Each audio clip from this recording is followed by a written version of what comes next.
Continuamos en Contrapeso. Es Luis Enrique Gabasud, coordinador del Movimiento Social de Batalla Punta de Lanza, que está con nosotros, articulista, investigador.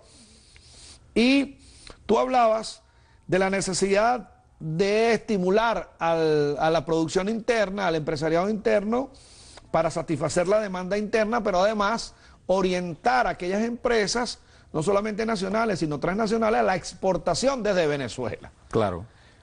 Eso significa mayor apoyo también al microempresario, al emprendedor, que es parte de tu documento, ¿no? Correcto.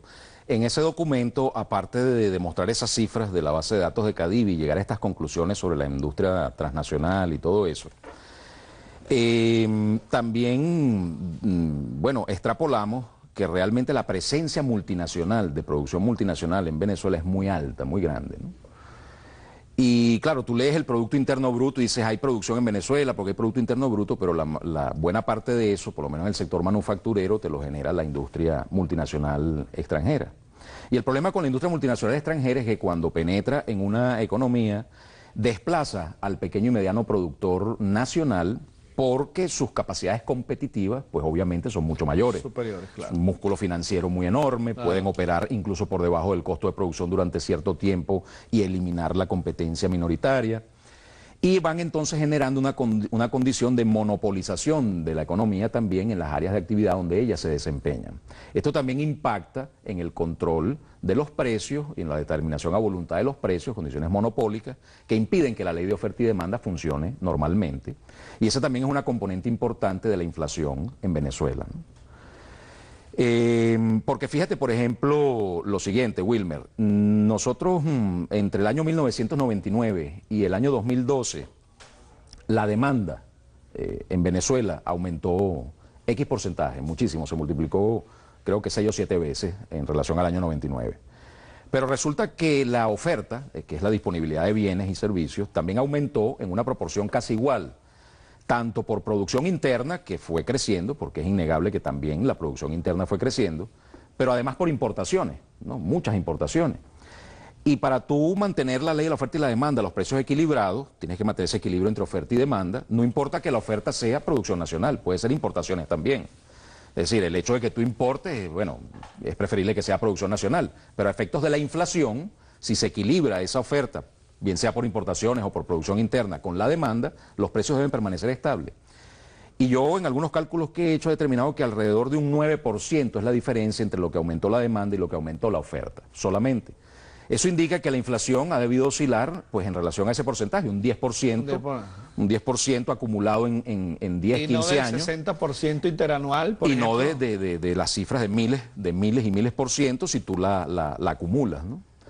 Ahora, ¿a qué se debe eso? Indiscutiblemente hay un problema, la demanda ha crecido, ¿no? O sea, y ha crecido pues porque hay mucho más liquidez en la calle, porque la gente tiene más dinero, porque hay más poder adquisitivo, por todas las distorsiones que hay en la economía y entonces incluso pues entran a llevarse los productos de Venezuela. Pero el problema, la raíz a mi modo de ver de la inflación radica justamente en problemas con la oferta. Es decir, aparentemente debería haber una oferta que realmente no existe, es decir, o existe en una proporción mucho menor. ¿Y por qué se ha producido esto? Bueno, esto se ha producido por sobrefacturación de importaciones, ¿okay? Porque realmente las personas que han recibido las divisas para importar no han importado la cantidad que decían haber importado, o han sobrevalorado los lotes de importación, y entonces ha ingresado mucho menor cantidad de productos al país. Pero además de lo que ingresa, buena parte se va por contrabando de extracción, como ya es de conocimiento público. Y bueno, y tenemos incluso también otros factores que digamos, impactan en ese fenómeno, como por ejemplo,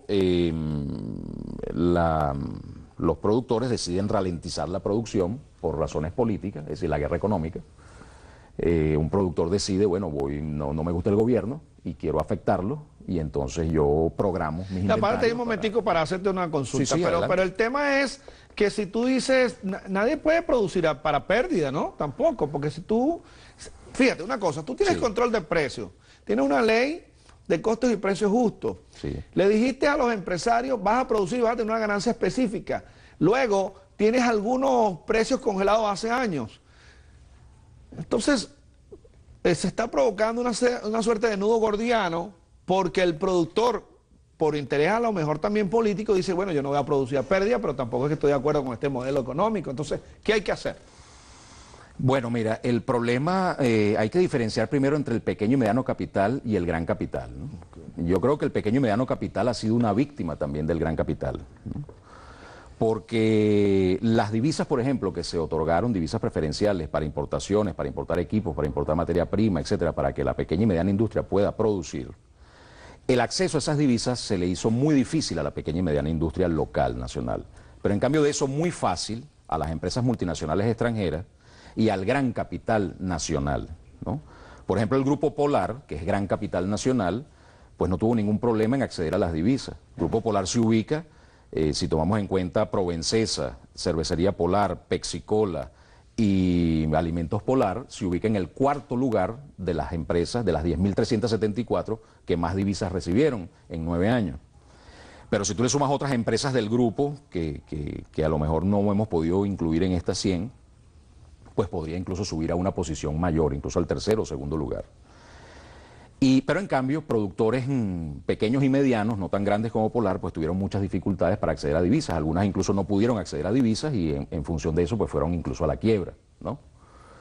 Entonces, el problema es cómo hacer que la pequeña y mediana industria nacional realmente tenga ese acceso a las divisas bajo un criterio racional, que no sea para caer en la misma lógica de fugar las divisas, ¿no?, del país. Porque el problema está en que mediante mecanismos, por ejemplo, de sobrefacturación de importaciones, que es muy clásico, ¿no?, tú lo que haces es un mecanismo perverso donde estás extrayendo renta petrolera, estás extrayendo divisas del país y no estás trayendo lo que dices que necesitas para producir, ¿no? ¿Y cómo controlas eso? Eso no te lo da ni la liberación del control de cambio, te lo permite, ni el control de cambio, como ha sido llevado hasta ahora, tampoco lo ha permitido. Ahora Sencoes está haciendo control posterior, ¿no?, pero realmente los controles han sido muy permeados y no se ha podido controlar eso.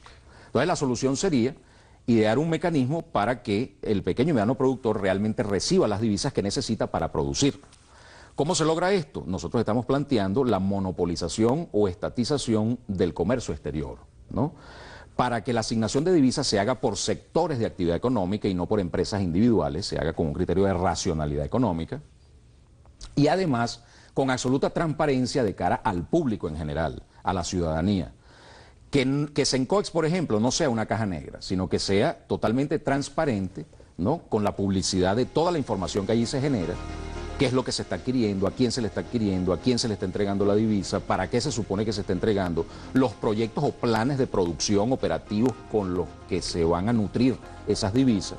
Información que es totalmente desconocida para nosotros, para los ciudadanos comunes y corrientes, pero que sin embargo pudiéramos utilizarla para un ejercicio interesante de Contraloría Social permanente, porque evidentemente los controles, tanto previos incluso posteriores, han fallado y continúan incluso fallando, porque son mecanismos muy difíciles de manejar. Pero si tú lo abres a la ciudadanía en general, tienes todo un universo de ciudadanía que te puede ejercer la Contraloría Social. Bueno, en eso estamos con este tipo de programas y trayendo a ustedes los especialistas para que nos hablen de los temas. Pero ya venimos.